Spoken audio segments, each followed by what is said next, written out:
يا هلا فيكم. بسوي اليوم سمك سلمون بالطريقة الصينية، سهل وبسيط. حطيت زيت الخضار، وبعدين زيت السمسم، وبنحمر السالمون، شرائح السالمون اللي من الجهة الثانية يصير فيها جلد.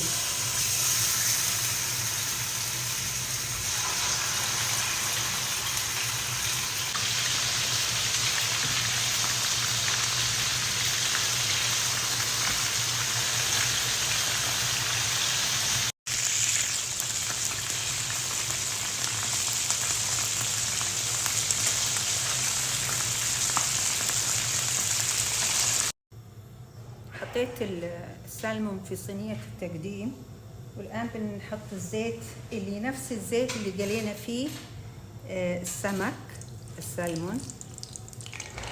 بنحط عليه ثوم مبشور ونحمره.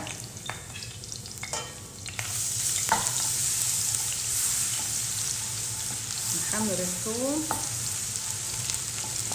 عشان ياخد تحميرة، بعدين نحط عليه الصويا صوص والاويستر صوص اللي هو صلصة المحار الثقيلة. شوف كيف ثقيلة صلصة المحار، ماماسيتا، أحسن شيء ماماسيتا. وبعدين خلي الرز